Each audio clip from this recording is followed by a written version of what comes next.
no idea where this will lead us, but I have a definite feeling it will be a place both wonderful and strange.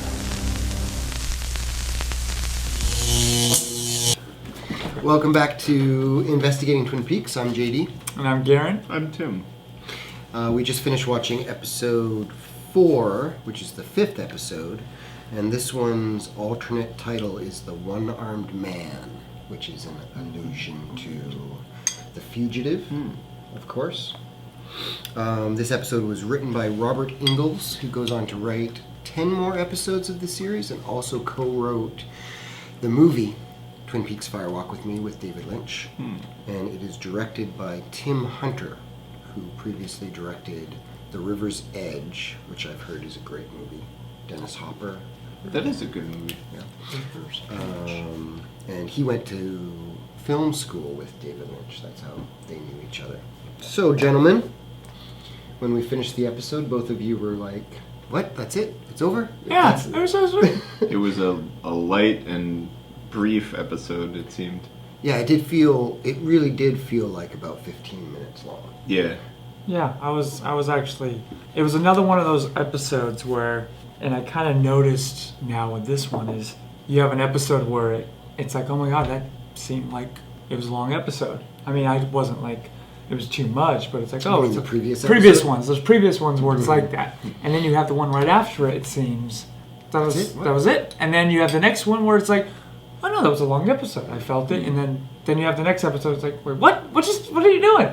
So I don't know if it was planned that way or what, but it's nice to see how you leave one episode intrigued and then jumps into another episode where it's almost like you were so intrigued from the previous one that no matter how much info you're going to get in the next one, it's going to seem like it was only 10 minutes because you're not getting enough It doesn't info. satisfy you. It doesn't satisfy you enough. But because you're still so intrigued from the previous episode, the lack of the information you get in that next episode keeps you that much more intrigued to keep going.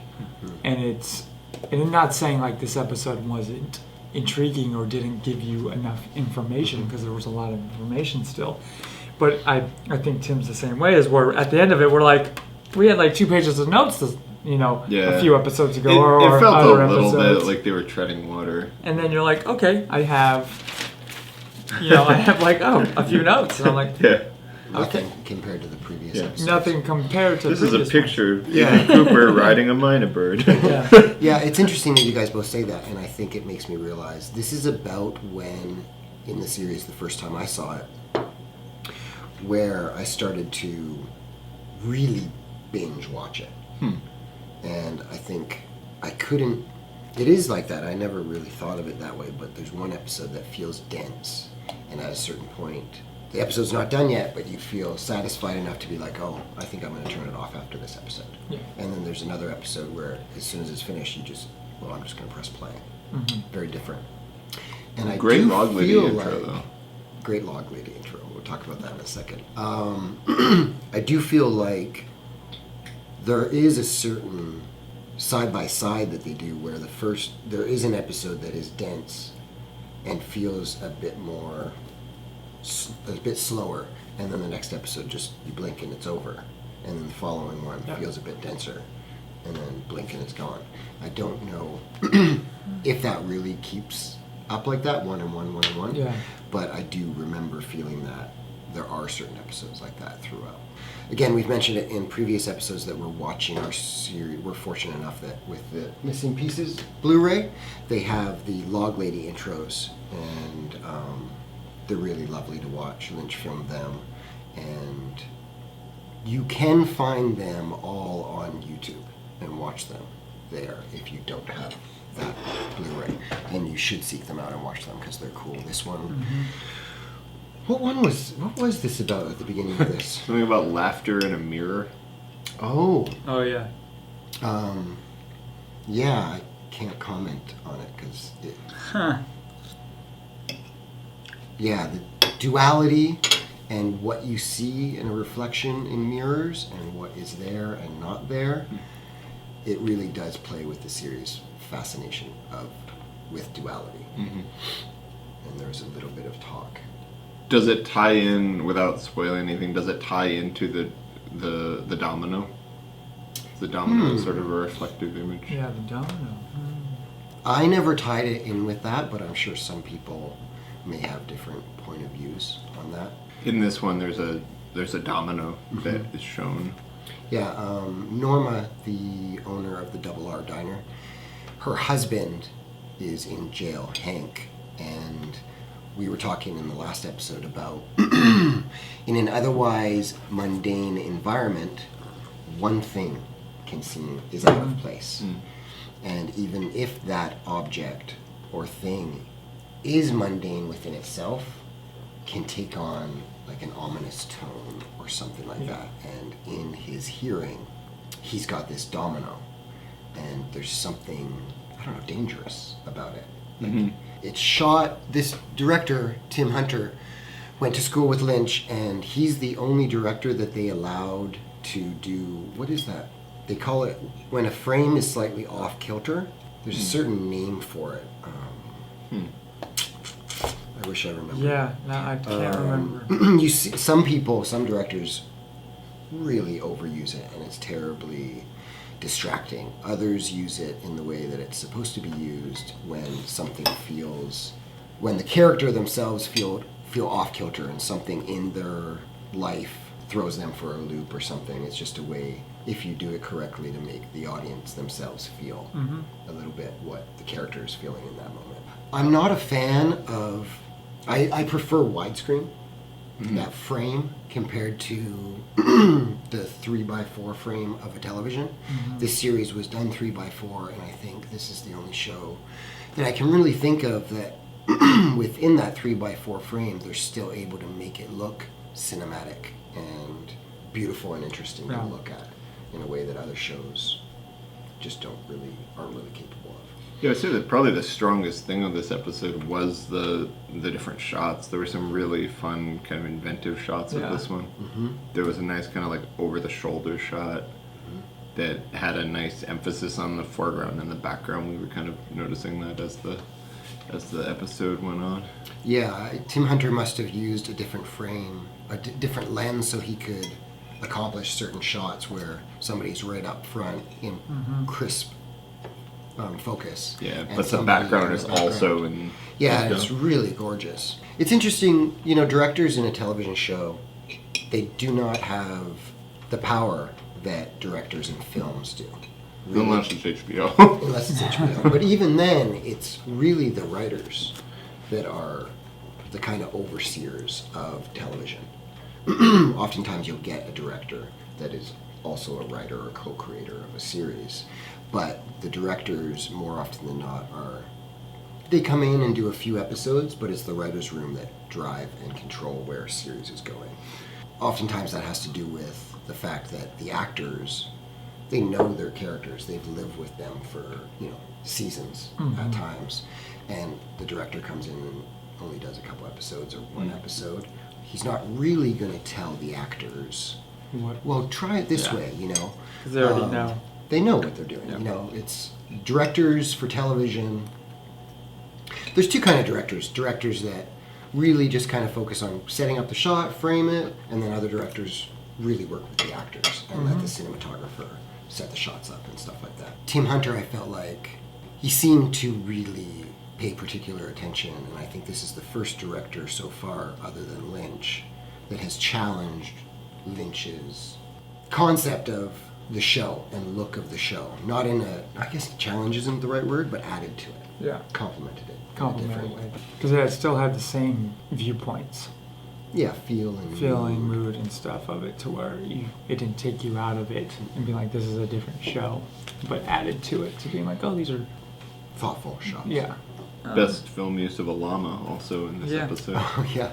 It's a great little moment where they're at Dr. Lydecker's veterinarian place, and Coop and Truman are talking, and a llama comes through and just gives Kyle MacLachlan this look and carries on, and it was clear they wanted the llama to go through the shot, but it was unscripted that this llama just looks, and Kyle MacLachlan kind of dismissive. Agent Cooper. Yeah, Kyle McLaughlin, he just stayed in the moment, but you see Truman was taken out of it for a second, the actor. It's cool to go back and watch that part and see. You can. There's that little moment of him just like, oh, we're still going. We're still going. Yeah. You know? And those little moments are gifts. You should always keep going. Yeah, keep going. Which is great. Little accidents on set can be such gifts. And in the pilot, there's a moment where Cooper and Truman are looking at Laura's body in the hospital, and the lights are flickering. And when they went in to film that scene, the light, that's what it was doing, and they wanted to replace it, but Lynch liked it so much he left it. So that flicker that's occurring in that scene wasn't scripted. And also, Cooper asks the doctor to leave. He looks at him and he's like, "Can you give us a minute, please," or something like that. And the actor who was the doctor said his name. He was like, "John," because he thought Cooper said, "What's your name?" And he's like, "John." So the actor said his own name, and then heard it again, and he left. But again, Lynch just like that. Yeah, so just let it. Just let it. Which I love. That's my favorite part of filmmaking in general. Is those little things that you can keep without taking away from things, but still have fun moments. How did that episode start? The vision, right? Oh yeah. And really, which is funny, how it intertwines with Cooper and being like seeing the doing the sketch artist, writing it all out, explaining it, then having what's her name realize that she saw where the necklace was, and like having that moment. Donna have that moment of being like, oh my God, she saw where we put it, but that means someone took it. Which it takes it back at the end of the episode. Having Cooper being on, it's exactly why I couldn't go. I knew I have that effect on people. Sender. Yeah, I'm a strong sender. It's just like, what? Yeah. Because anybody else saying that's like, are you serious? But he is so, it's like, no, it wasn't. It's not him joking. He says it. That's just about, no, I'm a strong sender. You know, it's like. I think it's a great example of how many storylines and how much has happened. This is episode 4, the 5th episode, and we're going back to the finale of the pilot with Sarah's vision, which was such an explosive finale. They haven't touched upon it at all. Here's 4 episodes later, now she's talking about it. Yeah. And we as a viewer, we haven't even gone, like, wait, what happened with that vision? Yeah. Go back to that. Like, what's going on? No, there's so much happening that it's like, oh, now we're doing this. Yeah. Okay. And it makes sense. And Leland looks completely out of it in that scene. He's just like, oh, she's had 2 visions. Yeah, just remember that. It seems like contemptuous in how he says that. Weird, right? Yeah, I like to just like, go ahead and tell them. Yeah. Seemed a bit dismissive of it. Yeah, we haven't seen him act like that at all so No. far. Yeah, that's right. And I forgot about. Exhausted. I actually, he looked exhausted. Like it's those stages of grief, and I had forgot about when she was like, when he's like, tell him, and mentioning the hand coming in. I had forgot about that actually. So I was like, wait, no, what? Tell him, And then when she said it again, I was like, oh yeah, that's right. She did see the hand going in. We didn't ask, and then like you said, we don't even think about it. We learned about so many other things that you don't even realize. It's like. No, but whose hand was that? That was at the end of the first episode, and you're already like kind of throwing it to the side because you're learning so much more information. Right. And so now having that and have them go back to it and dig it up and see, and they're like, what is, like, someone had to have followed us, something happened. This is actually perfect because at the end of investigating Twin Peaks, the pilot episode that we did, I told Garon that he had missed something in one of the final shots of the episode, and I asked you guys to go back and watch that episode, and right after we finished watching that episode, we went and we watched that final shot. And in that scene where Sarah wakes up and she's having that vision, in the mirror behind her, spoiler alert, Go back and watch it if you haven't. reflected in that mirror is this gentleman, Bob, from Cooper's Dream, the actor. Crazy gray, long gray hair. And Iggy Pop, basically. while they were filming that scene, so there's a couple cool things behind the scenes of that. The actor that played that, his name's Frank Silva, and he was a set decorator for Twin Peaks. And somebody said they were setting Laura's bedroom up. And somebody shouted, and Lynch overheard it, "Frank, be careful, don't move that bed or you're going to get trapped in that room." And Lynch just had this thought of like how creepy Frank would look behind this bed in this room. And he ran over to Frank and he said, "Frank, are you an actor?" And of course, like everyone in Hollywood, Frank said, "Yeah, of course, actually, as a matter of fact, David, I am." So they got this shot from Sarah's second vision of him knelt down by there, just because Lynch was like, "Oh, that's great, I want that shot." Didn't know what he was going to use, or whatever. Wow. And then later on in that episode, when they're filming Sarah wake up and scream from this vision she's having, Lynch is like, "Perfect, cut, great." And then somebody, the cinematographer, said, "No, sorry, David, we've got to do it again." He's like, "Why? What's going on? That's perfect." And he said, "Somebody was reflected in the mirror." And Lynch said, "Who?" And it was Frank Silva. Nice. What? And that's when Lynch was just like, goosebumps again. Like, perfect. And that becomes a huge part going on with the series. But that's a true story. Wow, that's awesome. And that's a perfect example of Lynch allowing his impulses to direct him as an artist. There was the simmering romance between Deputy Brennan and Lucy. Oh, Lucy and Deputy yeah. Brennan. Yeah, what's happening there? She's cute. What a great couple they made. Yeah.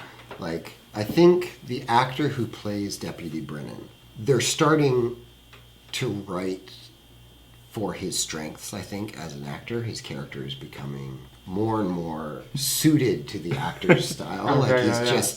He's kind of getting just charming, and he drops his gun in this one, and the gun goes off. The two of them together are such an oddball team. Yeah. But then, like, what a fitting environment for that. And Lynch, as he casts people, he never reads for them. Usually, they sit cross-legged in the casting room, just the two of these people, and he just asks them questions and gets to know them. Yeah. And just casts from there. And it's interesting because I think Lynch, there are certain actors that he's worked with that I've seen in other films, and they're downright bad in other movies. And they're not very good actors just in general. But then in the movies that he has them in, they're quite good. Like he's a real actor's director, I think. Yeah. For a television series, that's the perfect way to cast somebody. Because so often characters start at a certain point, and the characters truly come alive halfway through a season when the writers start to write for those actors' strengths.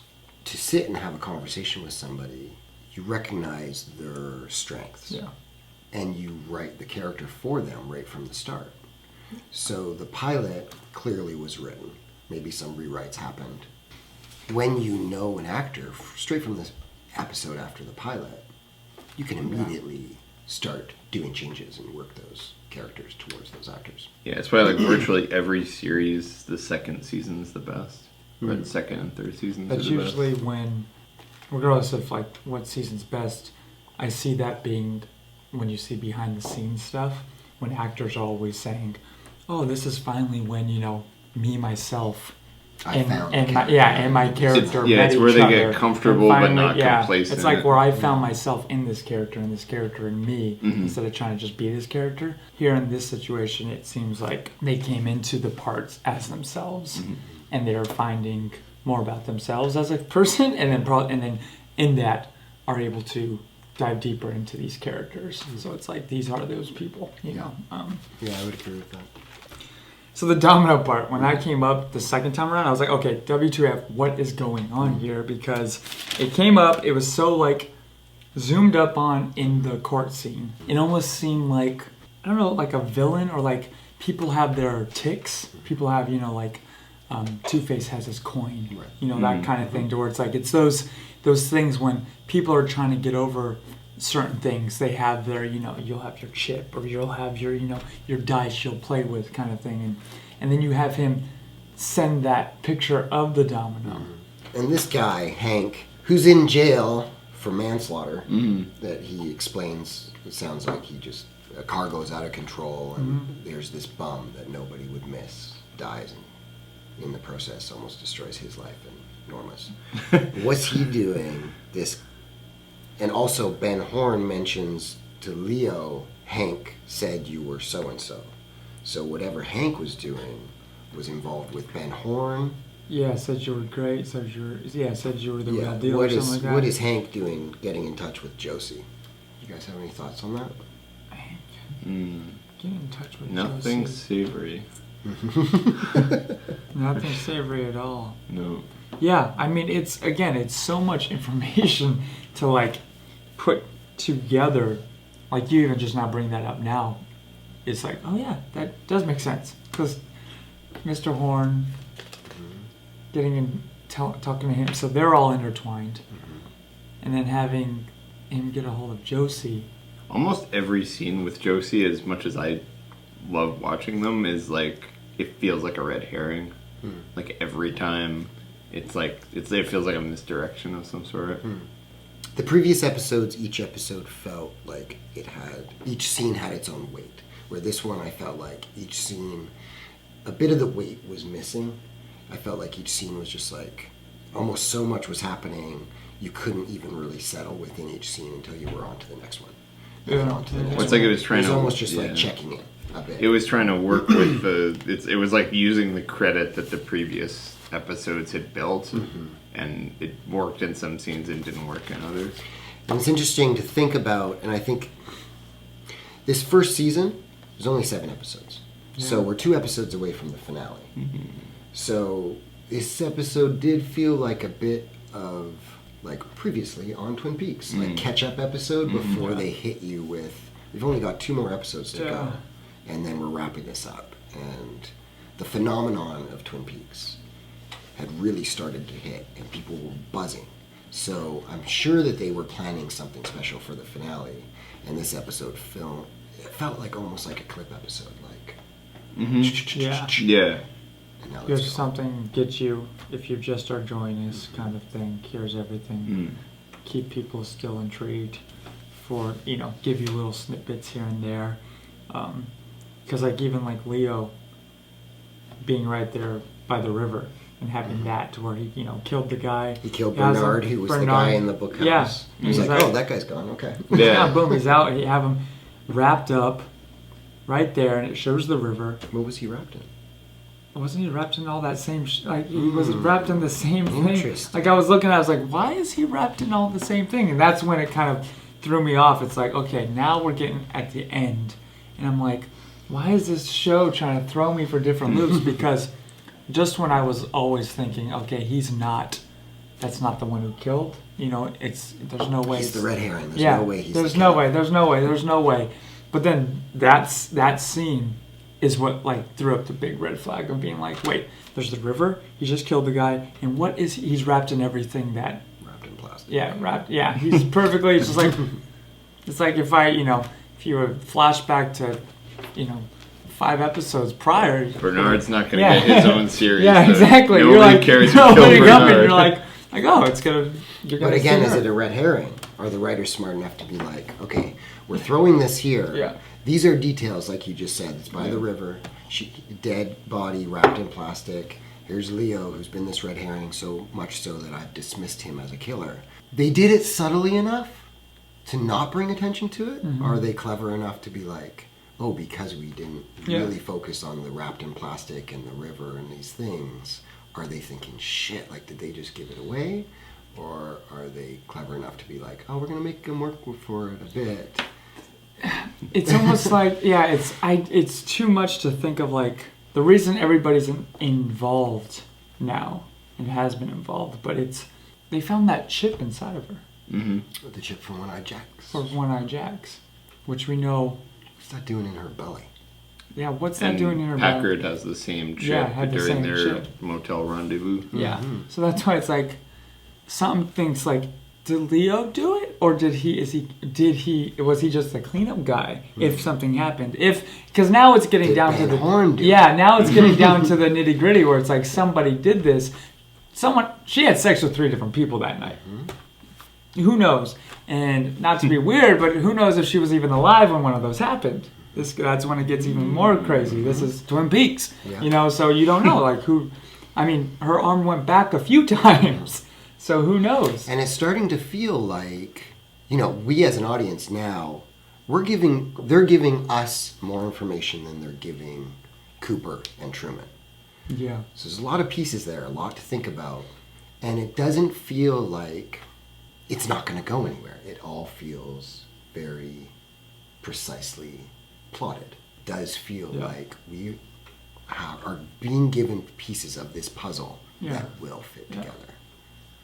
And I think that that's great. As like a detective, it feels like we are detectives. Yeah. Yeah, it's very rare that there's like a real mystery on TV where they don't either make it impossible to solve or break their own rules, or there's a kind of a list of sins that they normally do. But this has been cool. They're giving the viewer a lot of credit, and I think that is one of the reasons that the series has continued to have such a cult following. I like that. Where does that Mina bird fit into it? Yeah, I know. Oh no, that's good. So That's all Dr. Lydecker and the bird Waldo.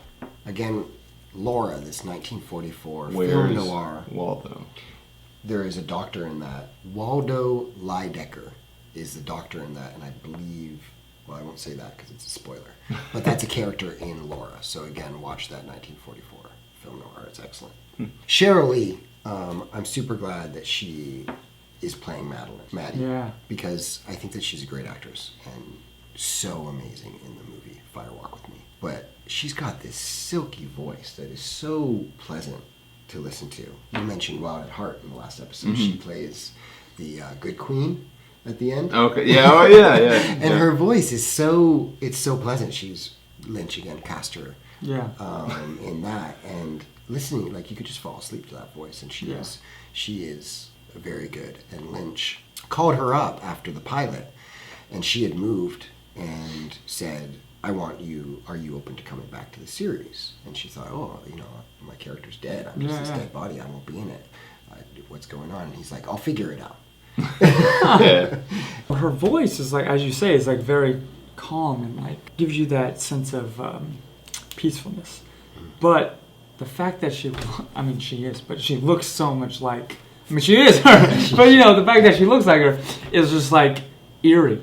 Like she is, and she's so sweet. Everybody in town is depressed and sad and going through these emotions, and she's like, "Hi, yeah, I'm here." It's like you realize you look like the person we're all sad about, yet you are the most happiest person around. Yeah, twin peaks. Yeah, twin. That's when you're just like, you get the goosebumps, the heebie-jeebies of like, you're just like, this is. It's such an absurd thing with the soap opera cliche of the twin and the actress playing both things, but it is eerie when you see her. Yeah, it's kind of a ballsy move just because it would be very easy to establish this character, and then whenever the audience is going to question, like, why is everyone so bent out of shape about this character, then just kind of go back to like, oh, well, she was so wonderful, and then like use your imagination. And this is kind of a way of being like, kind of having it both ways, where it's like you don't completely have to use your imagination, but you can see this other character and see what about this character. It's like kind of letting the audience do some of the lifting, but also still telling your story.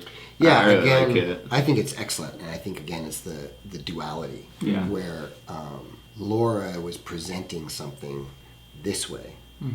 Underneath that, she had this going on. Maddie seems like she is just genuinely innocent. Yeah. But I that now have a whole different viewpoint of that, though. Very thrown off. What's that? Because of what we've so learned. now you're distrustful of Maddie. What we've learned so far, because it's like, great, there's nobody's that happy. Isn't that amazing? That's for them? why Not in Washington. Yeah, it flips exactly what we both felt when we're watching the pilot, and they're talking about cocaine, and she's having sex with him. Wait, don't talk about her like that. Now it's flipped, where you see Maddie, and you're just like, I don't trust you. I don't trust you because now I've known what everybody was like. Oh, she's so sweet. She's so this. But it's like, well, it's like I'm sure Laura was that same way. You guys were cousins, but you look exactly alike. You have those features and everything, and you used to call each other sisters.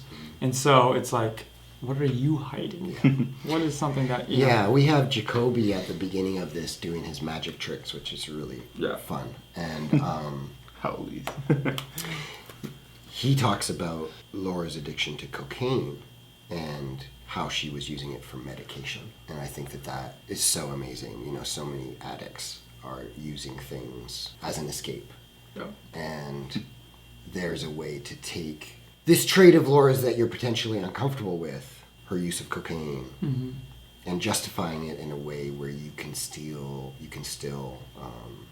sympathize with her. Yeah. Especially from a doctor, which is kind of fun because, like, you know, cocaine at one time essentially was treated like a medicine. Cocaine was sort of this, like, wonder drug. Yeah. Again, there's another actor, Dr. Jacoby, in the pilot for a moment, and bizarre as hell. Laura was a patient, you know, he's just weird. And now he's given lines pretty much for the first time in the last 2 episodes around the graveyard with Cooper, and here at the beginning of this. And another gem. Yeah. Yeah, Timmy, you liked his, what did he say? Oh, hang tight, Howleys. Which is? Howleys is like, it's like the Hawaiian, it's like in Hawaii you would say Howleys about the, like, you know, like tourists. the tourists. The shooting range. The shooting range, yeah. Yeah. And it kind of, which was cool because it gave us a little glimpse into Cooper's past again. You know, never married, but you could tell he'd been through heartbreak and he'd been through a relationship, and he'd... Yeah, that's actually really cool, and that we will touch upon that again in the series. They don't just ignore that as we move forward. I don't trust that owl. This is the first time that an owl shows up. We were talking about in the last episode when the little man from another place, in Coop's dream, in script it said it was the shadow of a large bird. And owls play a very significant part of this series, and this is the first appearance of an owl in the series, and they grow in importance. Important. Awesome. As here on this poster for season 3, it is happening again. Here's a little owl. An owl even. The cute thing that we talked about is how it is a small town, so the fact that they have to now go through all these animals in their alphabetical in their name, not in their actual type or species. And Yeah. So, you know, I mean, I think we hit everything. We hit the birds. We hit the river. Yeah, I'm ready for One Eye Jacks. Finally jump on that and see. Yeah. What happens with it? You're not ready for You're not ready. Nobody's ready. All right, so that's another episode. Thank you guys so much for joining us on Investigating Twin Peaks. I'm JD. And I'm Garon. And I'm Tim. Sweet dreams.